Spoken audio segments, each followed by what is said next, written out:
been a little longer than usual. Wow, it's already the end of January. That's insane. It's already end of January.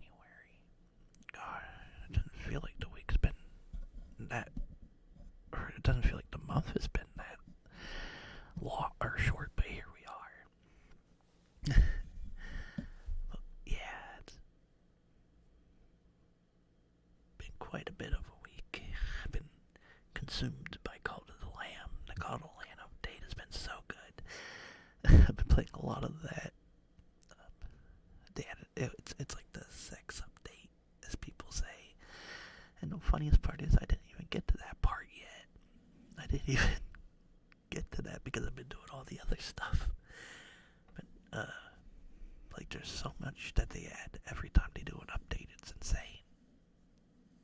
But I'm very happy with that. But now I'm waiting on a bug to be fixed because this text will pop up on the screen and it'll never leave. So I've been hopefully waiting on that and playing Warframe in the meantime. Yeah, I got back into Warframe again. It's a love. It's something I can never leave. It's just so much fun. But I might be taking a break from that too again. Because I got Warframes I gotta wait on. Because it takes literally 3 human days to make stuff, which is quite a bit of time. So yeah, and I was sitting there, I was like, you know what? I'm in the mood to do another ASMR video. So why not just stop being lazy and then just randomly decide to do one at 12ish in the afternoon. So yeah, I figured why not? Because the house is free, it's nice and silent, and everyone's doing their own thing. And everything seems to be working amazing too. So it seems like this is a good time of day to do stuff.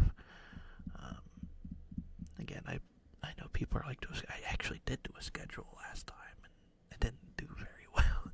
So I'm just doing these streams whenever. Because again, I do this, I record them and put them up on YouTube anyway, so it doesn't really matter too much. People always go to the YouTube and have it all up there forever.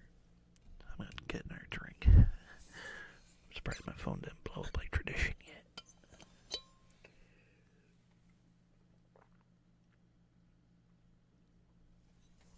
Oh yeah. But yeah, I hope everyone has been having a good January so far.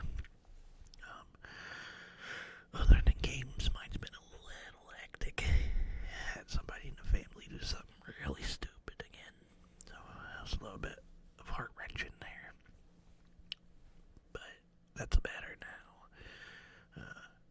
Also, in about the end of the week, it's going to be Royal Rumble. Excited to that because I don't know what's going to happen. It's been a long time since anyone knew what was happening in wrestling, so maybe something cool will happen. We'll see.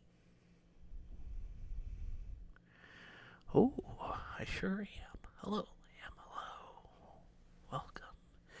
Yeah, I'll be a little rusty, but I've got a tarot deck, and anyone that wants a rating is always welcome to one. You can say if you want one. Then, yeah. Boop. Ooh, pull the phone away from the mic first. I don't know why it didn't go off yet. Actually, maybe I have time to turn it down.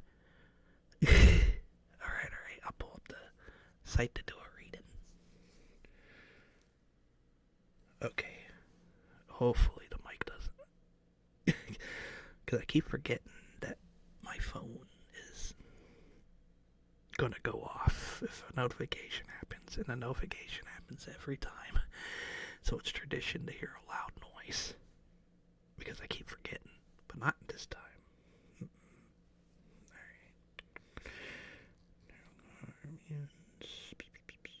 And I have to pull up the site so I knew what each card was. A little bit in training, so it takes me a little bit to remember what each card is. Because it goes in sections. It's weird. There we go. Okay.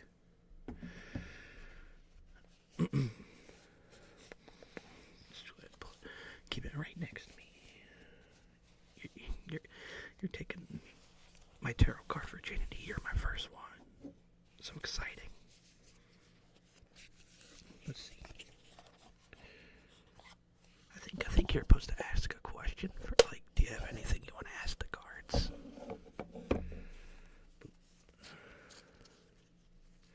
Yeah, there we go, and I have them all nice and shuffled. Because I actually talked to Shay, and she told me how to shuffle them. I still suck, though. So I pre-shuffled them beforehand. So now they should be all separated nice now. There we go. Yeah. What does the future look like when it comes to my career? Ooh. All right. Let's see here. Do a little bit of shuffling for that. And then yeah, I should also flip them because also they can come out upside down and whatnot. All right. Go ahead and pull the cards right now.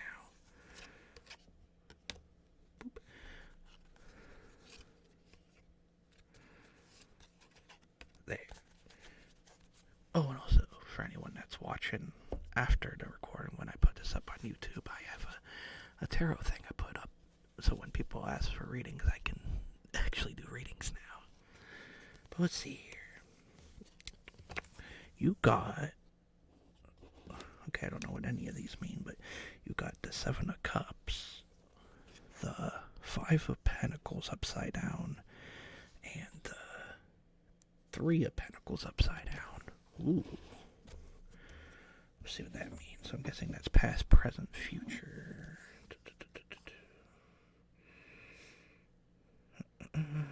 Probably in the Pentacle section. That's the Wands. Yeah, because they're in sections. Like there's a Wand section, a Cup section, a Sword section. There we go.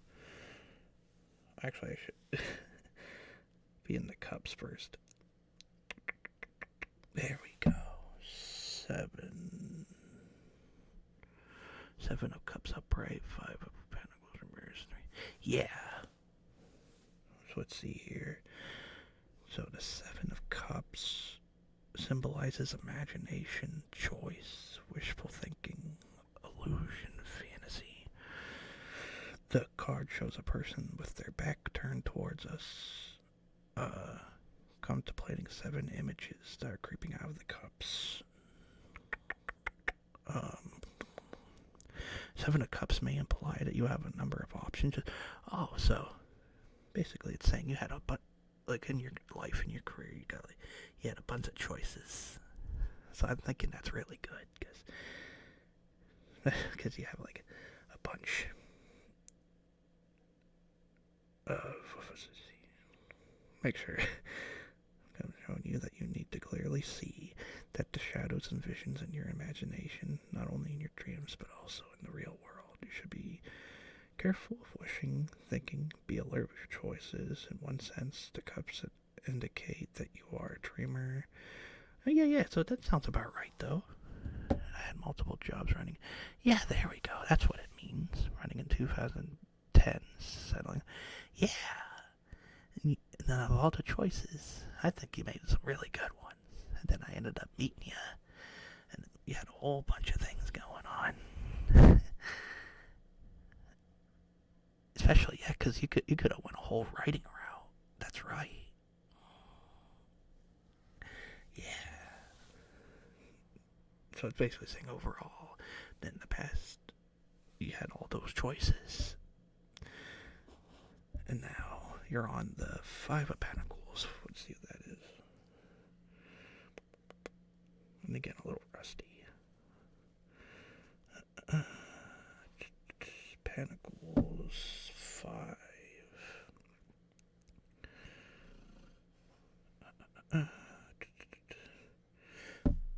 Wait, okay, yeah, numbered. I was gonna say they're numbers. 5.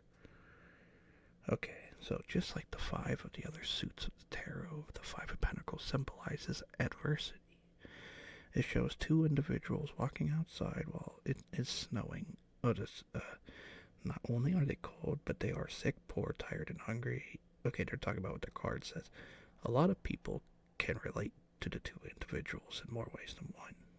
One of the individuals in the card has crutches, while the other figure has a shawl covering her head. Okay, but what does it mean? More often than not, the Five of Pentacles is a bad omen. Oh, but it's reverse. So the Five of Pentacles being a bad omen, you got it upside down, so it's a good omen. So what does that mean? That's right, it can change depending on where it's placed in the reading. So whenever the Five of Pentacles shows up in a reading, it suggests a time of hardship and insecurity. The meaning of this card can be deep loneliness, illness, poverty, or loss. Your status might take a turn for the worse in the future. There's a chance that you will lose something significant. But it's not a good sign when it comes to really unemployed. Yeah, but it's upside down. That's the thing.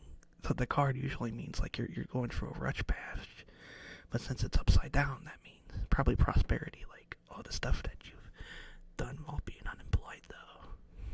You know, like you've been doing amazing at stream, and you currently ended up joining a group, stuff like that. So that's kind of right there. But I'm also currently moonlighting as a cartoon sheep. I mean, that's fair too, but a very nice sheep, though.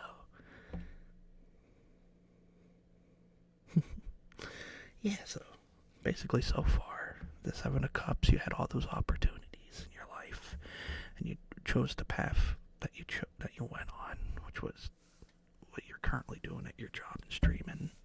And then right now, the Five of Cups means that you currently, you're doing all right on your path. Like you said, though, you're currently a cartoon sheep, but you're doing a lot. But we're gonna see what the future is now, which was the Three of Pentacles upside down.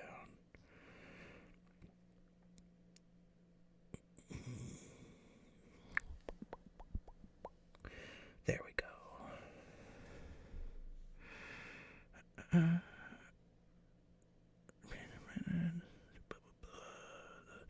Pentacles therefore represents the coming together of different kinds of knowledge in order to build something together.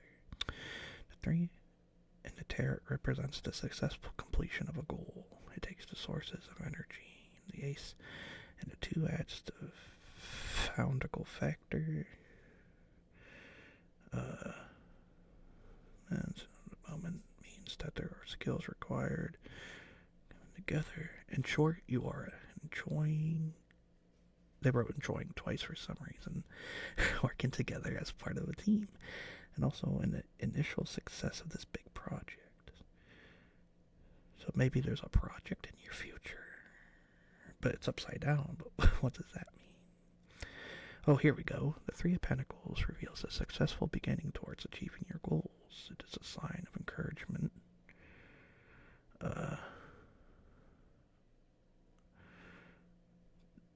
So it seems like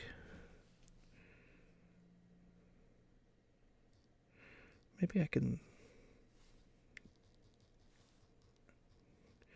Okay, kind of not explaining what it is.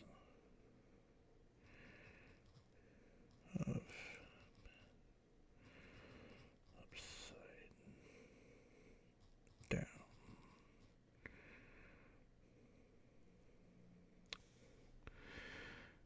So, upside down is lack of cooperation, a conflict, maybe.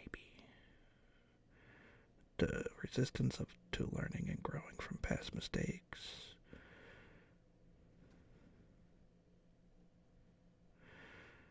So I'm guessing I'm also part of a local art guild in my villa board. Oh, yeah, see, there you go. That's what the upside down Five of Pentacles is showing. Quite professional. Oh, but your art's lovely. I love looking at your art. Especially the backgrounds. I love how you... I forget what it's called, but you, like, take newspapers and... Like...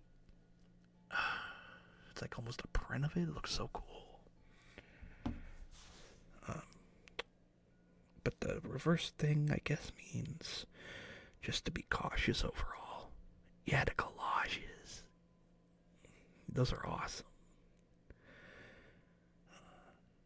Yeah, so overall, I think that's what I get out of it. So basically, the reverse of Pentacles the Three means because you are doing real good.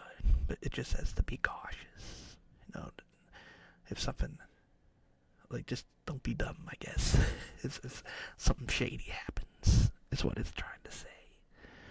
But overall, that's a good reading then. This the Seven of Cups, because you had the multiple choices in your life. The Five of Pentacles upside down. You are the really good path now. And then in the future, just to be careful. Yeah, no, thank you. You're my first person I gave a reading to. Yeah. I think it turned out great. I think you're going to have a swell future. Boop, boop, boop. Something to be cautious of, but a swell one. Yeah, not too shabby at all. But yeah. I bought these cards, and they're so pretty, and I was like, you know what? Because I do these recordings live, I can just ask people if anyone comes in to do any. Because I thought it'd be fun. But yeah. I'm gonna put the deck back.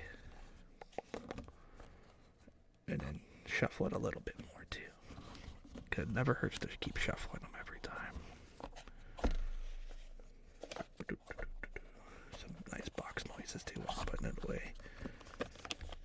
Actually, I want to make sure I'm not being dummy with the cards. There we go.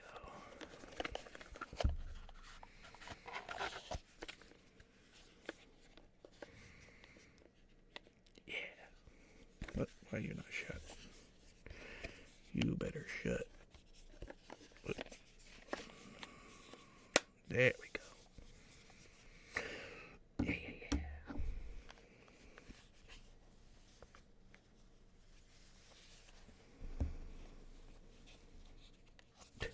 My bad. I have a little wool box thingy comes in, but the problem is they never told me how to open or close the wool bag, so I slide it in. It's a weird little pouch. There we go. Alrighty. Yeah.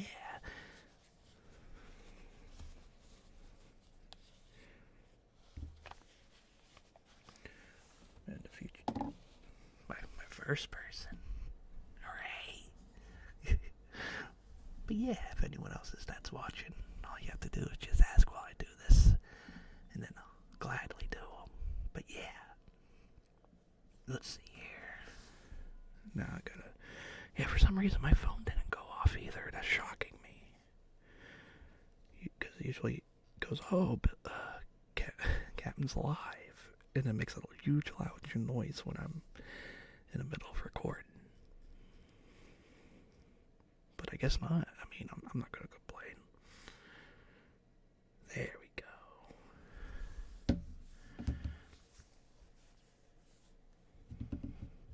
Alright. Because usually it's nice to wait doing these short Reddit horror stories because it gives them a good bit of time to upload new stories. And it looks like there's a bunch of new ones. I'm excited to get this one started. Pretty sure that's about it, though. Like, I don't think I have anything else to really say, and I can dive right into it. Other than Pal World. And Pal World looks amazing, so. Yeah, I think we're good. Now, let's just see what. Okay, yeah, we'll do this one first. I like to look at the likes to make sure it's actually something that's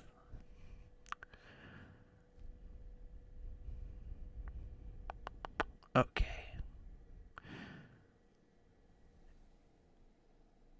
First, I guess we'll start with. Oh, by the way, that's what I should say before I start. Again, I do this live and then I upload it onto YouTube.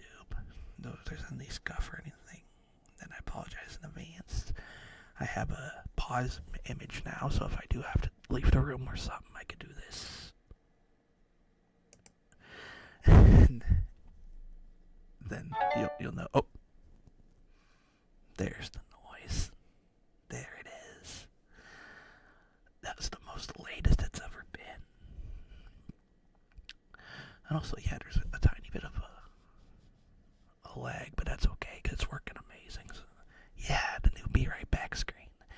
I was like, I'm like, I'm an idiot. I should actually just make one. Especially because then, like, it was so easy to do. And it's nice to actually have something to let people know what's going on. So it isn't just like a weird pause PNG image. But yeah, we should be all good now. Oh, and this is by, I know this person again, so we'll do this one first. This is How Do I Tell My Daughter? And this is by The Forgotten Well, which he's done a lot of stories on here. Somewhere upstairs, I heard my husband using an electric drill. It was annoying, but I wasn't going to stop him. He had just been laid off from his job of 30 years, and he wasn't taking it well. I have been working in my home office all day, trying to get tomorrow's work done. That way, I could DoorDash all tomorrow and get some extra money. I kept at it, working so much my eyes hurt from staring at all the little numbers. There was a delicate knock on the door. My daughter came bursting in with an energy I wish I could harness. "Mom," she said, "do you love me?"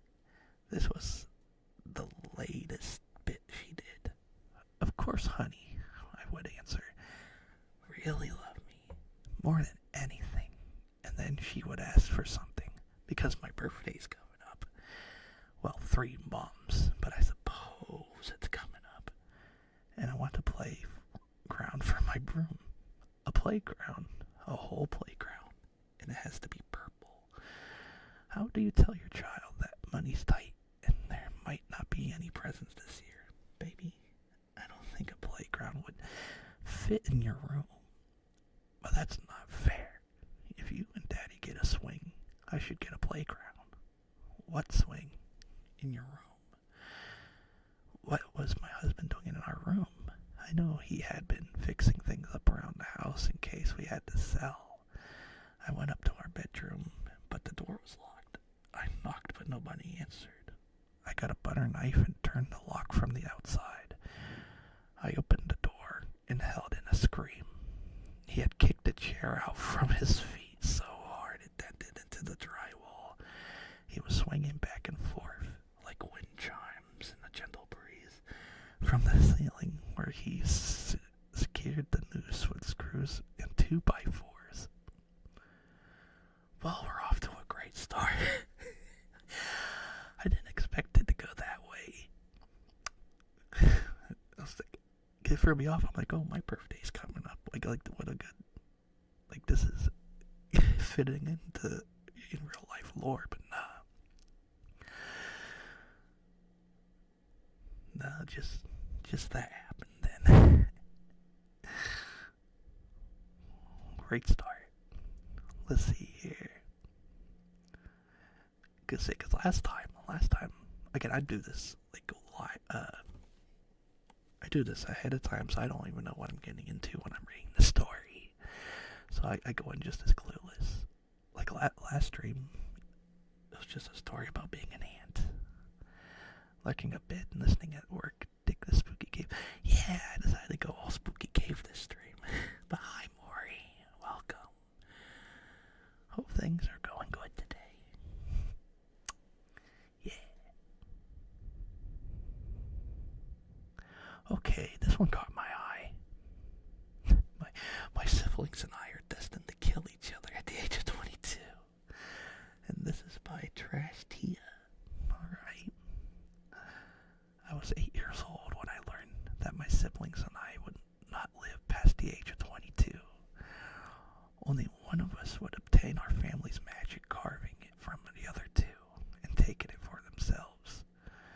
According to our coven, magic cannot be evenly shared between siblings, especially triplets. It must choose a dominating body and soul. It made it very clear that I would not be participating in it, but it's not like I could run away. York in search of my human aunt. Before I could reach her house, Mom had already forced my brother to drag me back home with teleportation spell.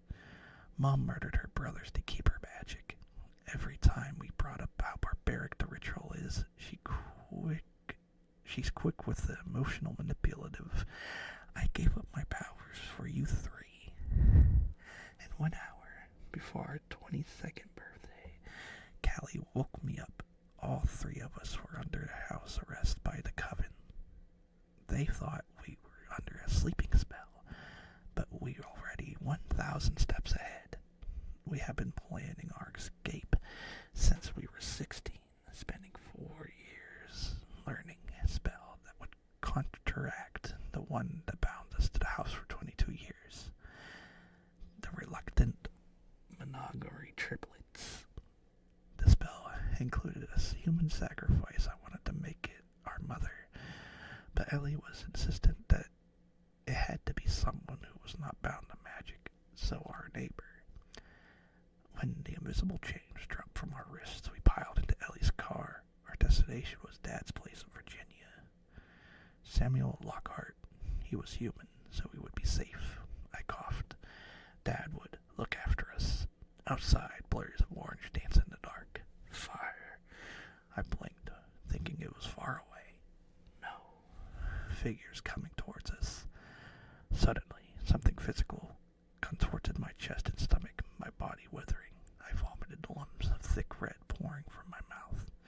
Ellie, sitting up. I reached for my wand.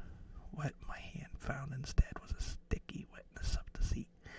Callie's head was pressed to the window. A fountain of sharp red spurring from her mouth, her body jerking. I have learned the crescendo spell as a little kid. With one simple word, you can reduce the body to liquid. I remember how Mom described it, like being dragged through a meat grinder. Child is agonized in a horrific fate. I coughed again, Ellie. I spoke his name through a spluttered sob, my vision flickering. I could feel my brain leaking from my ears in warm rivets. I had to stay awake. Shh. Ellie murmured, tapping on the wheel. I'm waiting. For what? My head hit the window with a thud. Outside, our mom stood holding a flame torch. A proud smile spread across her lips. Through the tunnel vision, I saw my brother's sly grin.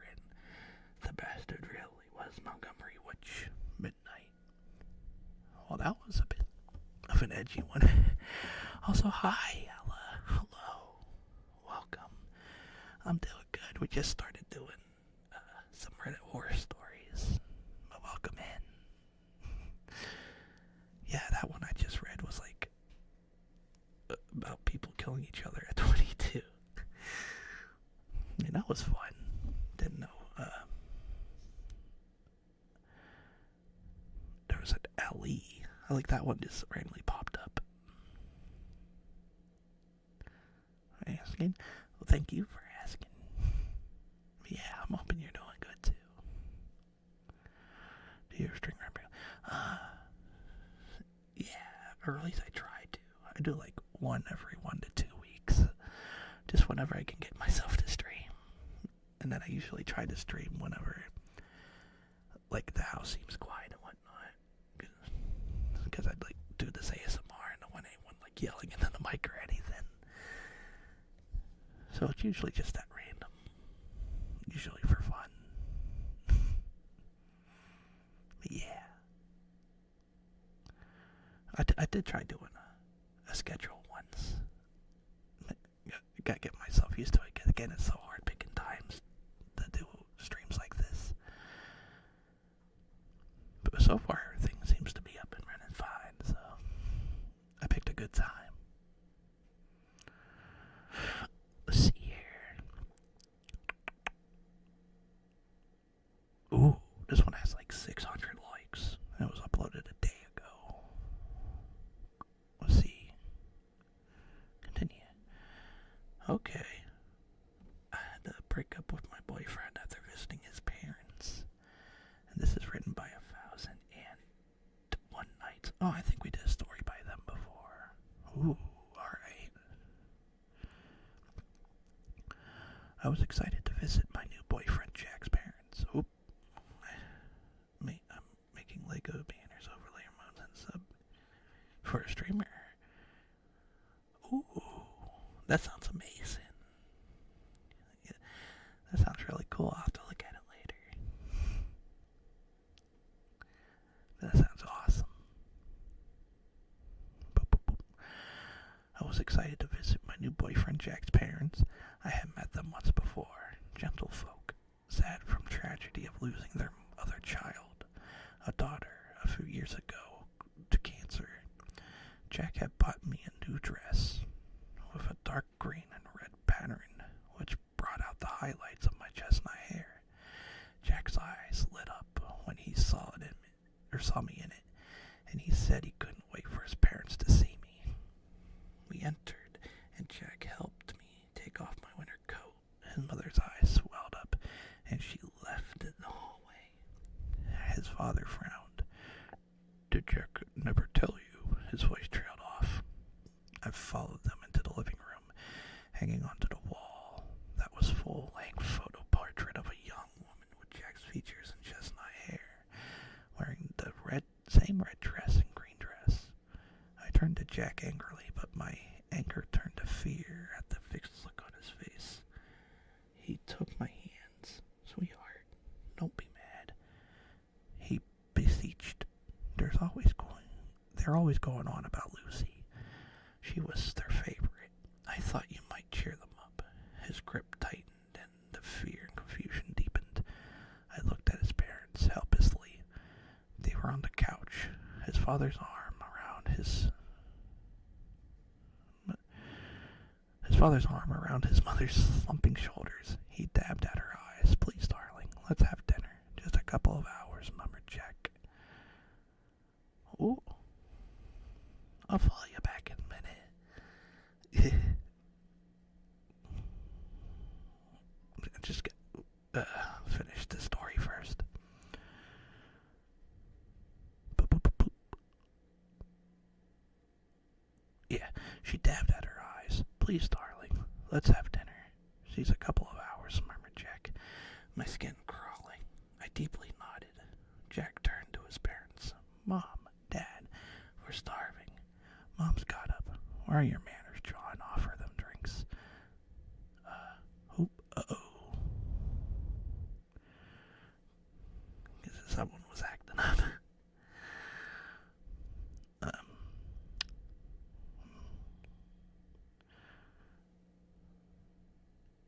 Yeah, thank you, Lamb. Yeah. Where are your manners, John? Offer them drinks. Drinks in hand. The atmosphere relaxed. Wait, no, that's not where. I'll redo this. My bad.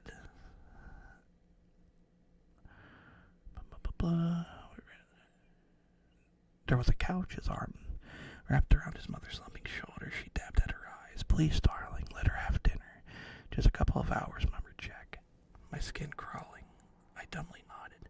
Jack turned to his parents. Mom, Dad, we're starving. Mom got up. Where are your manners? John offered him drinks. Drinks in hand. The atmosphere relaxed. Jack stared, chiding. I loved the photos you put up. Where did you even find these? This is our last ski trip. Lucy was such a champ. Do you remember? They gave in to the desire to talk about their daughter, gesturing to what seemed like hundreds of photos in glowing silver and glint frames on the walls. Of course I could never ski like her, I heard Jack say. Lucy baked with Mom. My phone vibrated. Discreetly I pulled it out, thanking God that Lucy had a good sense to wear a dress with pockets. One word from an unknown sender. Leave. I looked at the photo of Lucy over her head, doing some kind of school presentation. The slide of the photo shimmered, showing one word. Leave. I need to use the bathroom, I said. His mom showed me the guest bathroom. Next to the front door, I went in, and as soon as she left, I slipped out and opened the door. Are you leaving us? Jack's father called from the other end of the hallway. I stared back. Suddenly, there was a huge crash from inside the living room. Glimpsing through, I saw a full-length photo of Lucy falling to the floor. distracted, Jack's father turned, and I heard the startling cries of Jack and his mom. Grabbing my coat, I fled into the night. Oh, the protagonist actually followed that anonymous advice. Yeah. It was a little hard at first, but but that was a fun one. But yeah, also, my bad, I got a little distracted and I was seeing what was going on in chat. But yeah, it was really cool that,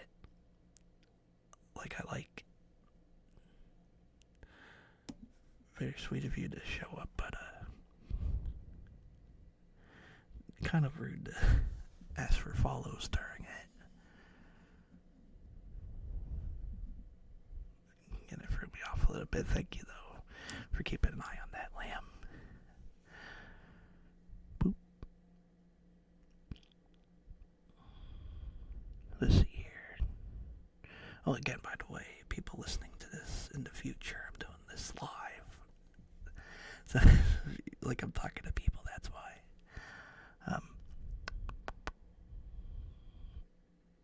Bev in the tub.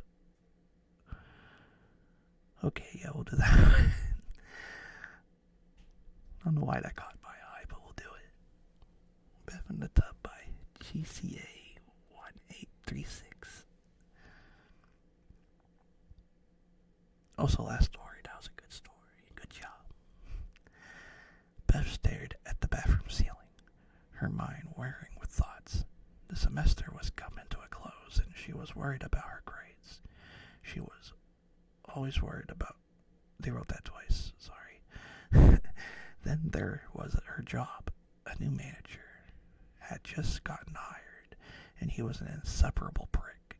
She really wanted to quit, but the money was too good for a college student to pass on. Her dog was also getting older. Little Taco turned 13, and who knew how much longer he was going to be around. She exhaled deeply and closed her eyes, really taking in the sensation of the hot water. The bath was working wonders to relax her body, her mind, not so much. Bev, are you doing all right in there? Her eyes shot open, and she stared at the ceiling for a moment longer. Yeah, Mom, I'm fine, she called out. She relaxed in the water again and closed her eyes. Music would have been nice. She would have turned on something relaxing before getting in the tub, but she was too late now. The hot water had its cold on her. She was not going to be leaving it. Her mind drifted back to her dog. Would she get another one after he passed? Maybe eventually. But it would probably be a while before that happened. She had grown up with him, and it wasn't easy to imagine owning any other dog. Bev, are you okay? She sighed with frustration. Yes, Mom, I'm fine, she annoyedly yelled out. Relaxation seethed in again. This time, her mind was able to relent those worries. Panic banging started to occur at the other bathroom door. She groaned, and got out of the tub. Then she grabbed her towel and covered herself. Mom, I told you that I'm fine, she said. The door flew open, and blood-curdling scream ripped through the air. She stared in confused fear. Mom, what's wrong? Her mother collapsed to the ground, sobbing, then crawled over to the tub. Bev turned around and saw herself in the tub. Her lifeless body laid limply in the hot shower. She hadn't remembered falling asleep. Ooh. Wow, that was a really solid one. That was a great job. And what I like about these stories, they're starting to space them out, so it's a lot more easier to read. It makes it so nice. Yeah. Let's see here. What else can we find? What's next? And again, anyone listening, I'm hoping you're having a good time so far.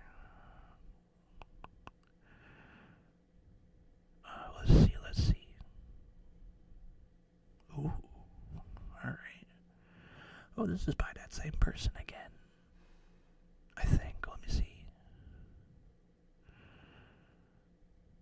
No, I can actually click on links to. No, this is the. Okay.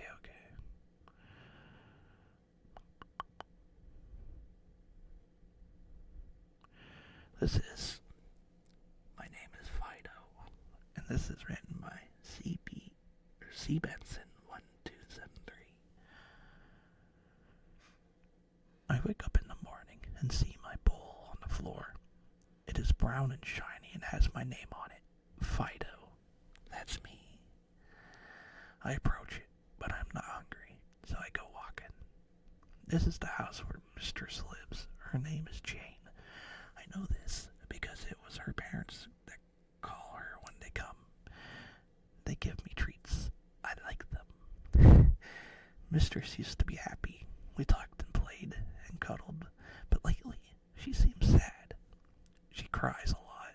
I do not know why. I tried to bark and rub against her leg to cheer her up, but it does not work. She will not look up when I call her. I wish I knew how to help her.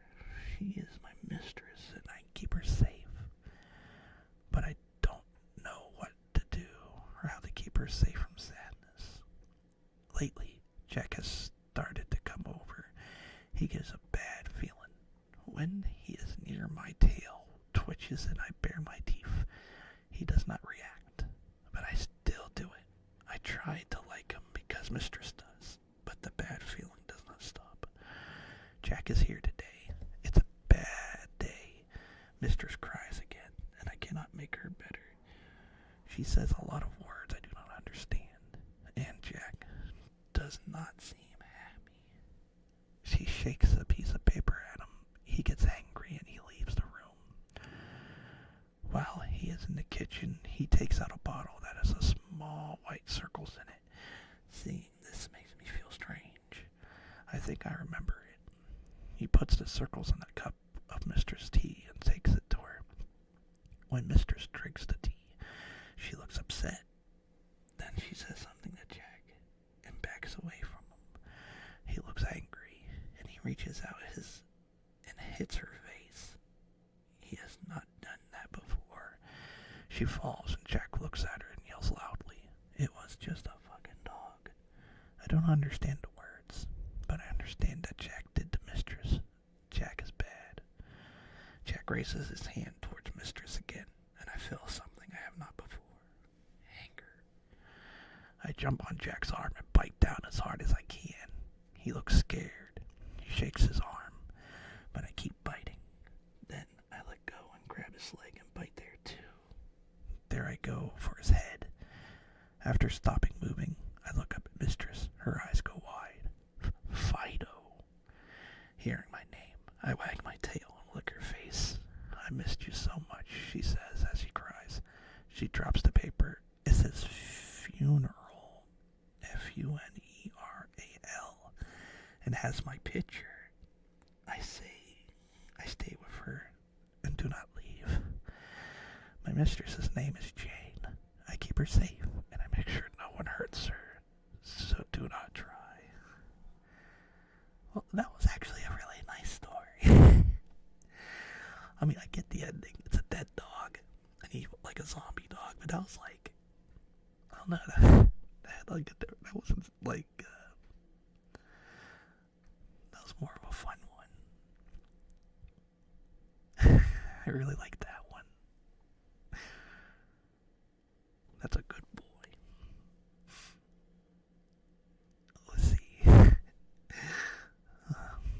Sorry, I really like that one. Oh, but yeah, here we go. There's another Forgotten Well one. Like, this person does so many. But they're all, like, really good, too. Well, this is by Forgotten Well, and this is called I Got a Job at the Funeral Home. Ooh. Working at a funeral home would be fun. I always thought about that. Cosmetology school didn't work out. Neither did living in the big city.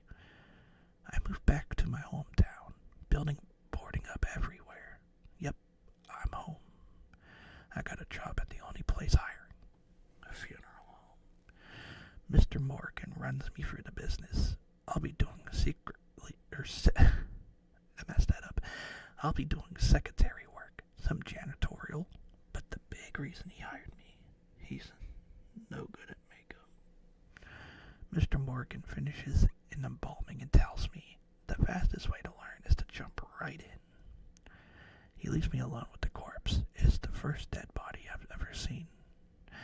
I take off the eeriness and apply the makeup just like I would on anyone. I give them the natural look. Just as I finish the last touch of blush, the body's eyes open wide. Shit, my chest. Help. I scream and run to get Mr. Morgan, tell him the person's still alive, but when we come back, then they're dead again. It's alright to be scared the first time, he reassures me, but I know what I saw. When I apply the makeup on the second body, the same thing happens. They come alive again. This one begs for its life. Please, please don't kill me. It's grotesque. I can't hear the fear in their voice. 10 seconds later, then it's over. No one will believe me, and I need this job, so I keep at it. Some days go by. I learned Mr. Morgan had a wife who died a year ago and no children. The third body screams too. What are you doing in my house? No, don't. The fourth body yells, you gotta shoot me. What's in the bottle? 4 bodies in 8 days. This town isn't big enough to have so many people dying. I begin to worry there's a serial killer out there. We're the perfect run downtown for it. No news, not at all, a lot of police. I go into Mr. Morgan's office and ask him, is it always this busy? Sometimes we're empty for a month. Sometimes they come in spurts. You don't think it's this many is suspicious. He sighs, closes the office door, and tells me to sit down. So they've been talking to you. What? He takes out the gun and points it at me. The bodies. How long did they talk? Only a few seconds. I need to figure out how to make it last longer, forever, so I can get my wife back. I do that. I need to experiment with more bodies. Can't have you stopping me. He takes a bottle of liquid and sprays it heavily in my face and mouth. Cyanide, he says. I try to get up and run, but I can't breathe. I have to focus. I only have 10 seconds. I pray he hires someone else to do the makeup. Everything goes black, and then the light comes back. I'm dead on the table and see the new cosmetologist. Mr. Morgan's a serial killer. Go to the police. Oh, and how all the bodies that were talking earlier make sense. Oh, that was a good one. Ooh.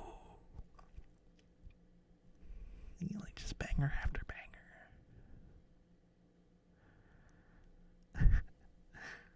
Ooh. Now I'm starting to feel it starting to get cold because I shut the door in my room. About as cold as this cave that's on the screen. This one actually sounds familiar.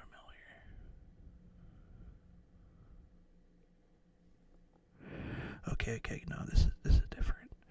This is, well, I guess the lettering was black anyway, so I didn't read it anyway. But still, it looked like it was familiar. But this is Bedtime Story, and this is by K.G. Lewis. I think they might have done stuff before too. That name sounds familiar. Read me a story, Leah demanded. She was sitting in her bed with her back against the headboard. Not tonight, her dad replied. You lost a privilege when you refused to go to bed when you were told. Story. She folded her arms over her chest. I said no. Now lay down. Her dad pointed his finger at the bed. Not until you read me a story. Leah raised her voice. When she made her demand, the bookcase across the room began to rattle against the wall. A moment later, one of the books flew off the shelf and landed in the middle of the room. Read it, Leah snapped. No. Her dad stood firm, put it back on the shelf and lay down. She glared at him. As she did, the cover of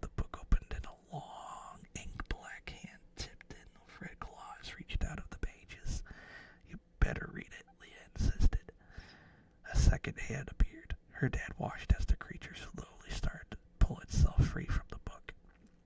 "You better stop right now and put the book away," her dad said. "If you don't, you won't ever be another bed. You will never get another bedtime story." Leah's response was to turn her upper body away from him and face the wall. As soon as she turned, the bookcase began to shake again, and another, thicker book flew across the floor, landing in a few feet away from the first book, where the emerging monster had half of its body free. The cover of the second book opened and the monster's hand emerged, dwarfing the hand of the first monster. Not only was it bigger, but the second monster was also emerging from its book much faster, and the first. Within a minute, both monsters were free. "Last chance," Leah's dad warned. Leah ignored him and kept facing the wall. "Well, shoot yourself," he said. The second, much large monster grabbed the first monster, tore it apart, and shoved it back into its book. When it was done, it stomped over to Leah's bed and grabbed her, wrapping one of its massive hands around her body and lifting her off the bed. Then it carried her over to her dad. She screamed and fought against the monster the entire time. "You didn't think you were the only one in this family who could summon a monster from the storybook, did you?" she asked. He said, "Well, you know what? That's a pretty good ability to summon a monster if your daughter can summon a monster, I guess."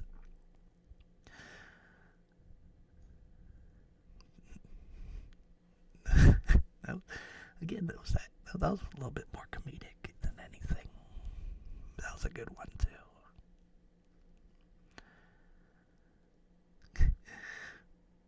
Kind of reminds me of the daughter from that game that you and Lenore were playing. That little shit. Yeah, let's see. We're at 54 minutes. I think I'll do one more story, and then we'll do some wrap-up talking afterwards. Because again, I can only go so long before it gets really cold in this room. And I have to leave the door open. Yeah, Melissa. That's what it reminded me of. The little son of a bitch. Let's see.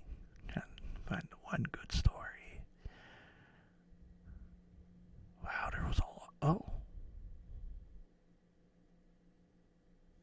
Did I? Oh, that was the one I clicked before, that's why.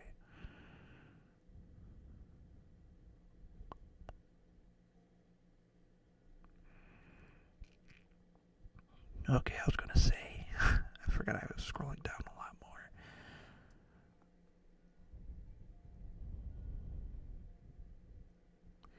Well, this will be a good last one because it's another one by Forgotten Well. They were on a roll this week. Well, this is called A Doomsday Prepper Goes to a Nursing Home. Guess we'll see how this one is. The worst part about being a doomsday prepper was the crickets. When the weather was right, my father would take me outside to a field just outside the town, and we walked around until we found a nice dead log. He rolled the log over and snatched up as many critters as he could. When the world's ending, you won't have the luxury of McDonald's. You're going to have to eat whatever you can find. Then he'd put the bugs in my hand and say, "Show me you're a survivor." He refused to take me home until every bug was eaten. Looking back at it all, I guess the craziest part about it was I actually believed my dad. He'd say, "In any day now, Maddie, in any fucking day, when those nukes go off, it's game over. When it's kill or be killed, only prepared will survive." I was just a kid. I didn't know any better. My father pulled me out of school in kindergarten so he could homeschool me. I was never around any kids. my father taught me that friends were just people who would be harder to kill in the apocalypse. I had nobody around me to tell me that my father was crazy. I didn't figure out until I was practically a grown man. As I got older, and the world didn't end, my father and I grew apart. I moved on with my life. I found a sense of normalcy I'd never known. My father stayed convinced that the world was going to end. I couldn't convince him otherwise, no matter how many times I tried. He endlessly practiced survival drills and target practice for decades until he was an old man. Dementia runs in the family, and I had to put my father in a nursing home. It was the hardest thing I had to do, not because I loved him or anything. It was hard because he refused to leave his doomsday supplies behind. The only way I was able to convince him was by pointing out that the nursing home had a pharmacy in the building, and if the world ended, he could raid their supply of pharmaceuticals. In the nursing home, my father started having doubts. He was close to death now, and the world hasn't ended yet. He started to realize that he wasted his whole life. The man had ruined my childhood, but I couldn't help but feel sorry for him. Every time I visited, it looked like all the joy had been sucked right out of him. So one night, while visiting him, I made a stupid decision and lied to my father. "Dad," I said, "it just happened." "What happened?" "A nuke just hit New York City." My father's eyes lit up, and he simply said, "Finally." I thought I'd given him closure before he died. Then my father walked over to his closet and pulled out a pistol he had hidden. "Let the killing begin." Well, that...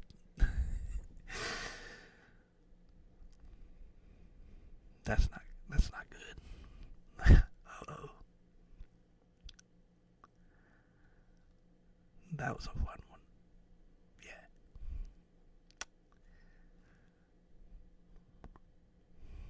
Some dude's always waiting for an excuse to... Yeah, exactly. That's what he wanted the whole time. The whole time, just to do that, I guess. Man, a lot of these were wild today. Let's see here, we're about an hour in.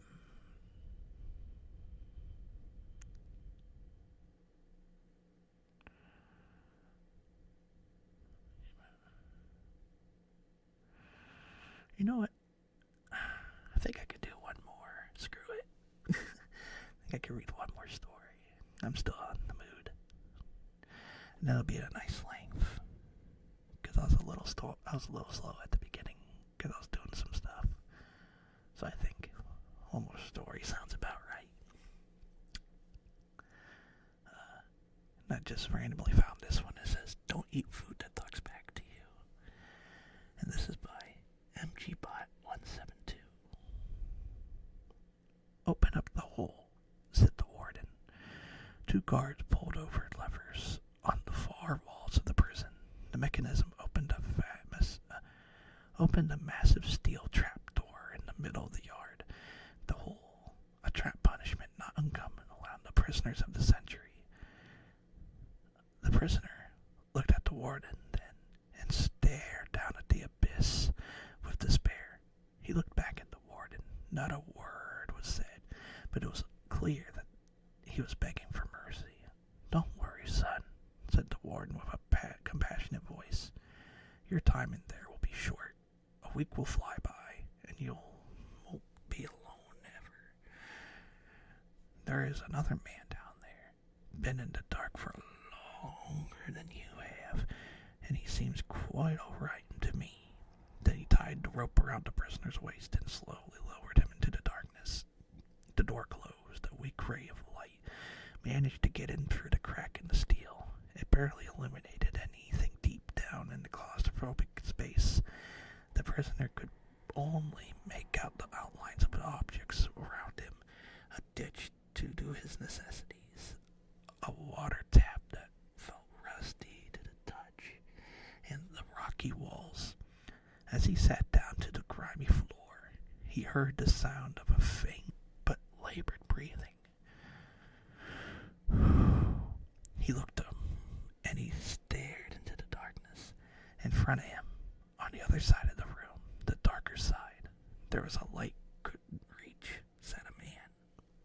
Making out his appearance was near impossible, for he would not move away from the shadow. How long have you been here? Said the prisoner. I was hungry. I'm sorry, replied the man. His voice was so raspy it barely sounded human. What? It said it would get me out here if I ate its flesh. I eventually gave in, but now it's so loud. His screams, they won't stop. I'm sorry, I'm sorry. He began to scream, and he screamed for hours, days maybe. Eventually, it was quiet. The man stood up. Ray walked up to the prisoner. His skin had been torn off by his nails, and he had pulled out most of his hair. There was blood streaming down his body. Lose all hope, he said. You will never get out of here. This prison is not for us. Get away from me, exclaimed the horrified prisoner. I did not understand before, but I do now. You will too. Once it's inside you, don't let the guards take you out of the hole.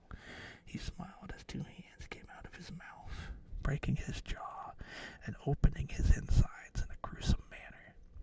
Something came out of his man, and the thing looked at him. Glory, power, pleasure, all this I will give you if you grant me freedom. The doors to the hole opened that week. Nothing came out. Nothing human, at least. Well, they threw that poor guy in with the wrong other guy, I guess. Well, damn. Well, that's a good one to end it on. Especially because it's kind of like the hole that we're in right now. It matches the picture. But yeah. Ooh, man, it's starting to get cold. I keep that door shut for like an hour and without the cool stuff, and you can feel it. But yeah. Overall, some really great stories today. And overall, it was a really good stream. Again, I was so happy. Finally was able to break in the tarot cards. And hopefully everyone that showed up had a good time overall. I know we had somebody come in that started a little something, but I'm hoping they have a good day too. Saw that they were doing Lego banners, so you know what? Hopefully it goes out well. Yeah. Usually I would rate, because I do ASMR, it's like the middle of the day, I don't want to raid anyone, or go into a raid, because I would do it well. I'm too shy to like raid anyone I don't know either, because it would have to be someone that does ASMR. But yeah, I like in case somebody's like sleeping too. Someone shows up and like they're getting sleepy, I don't want to raid into someone and they get all loud. It also looks like I might have disconnected from chat for a minute there. So hopefully I'm still all good.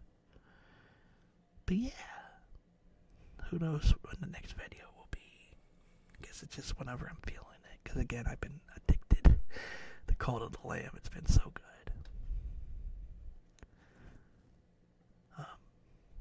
Yeah, thank you all so much for coming. I've seen like Maury Mage is still around. Thank you so much. And thank you, Lamb, especially for moderating today. Definitely needed you today. But yeah, thank you all so much. Take care. You too, Lamb. You take care. I hope everyone whoever's watching this when I put this up has a great day, a great evening, a great night. And I care so much for you.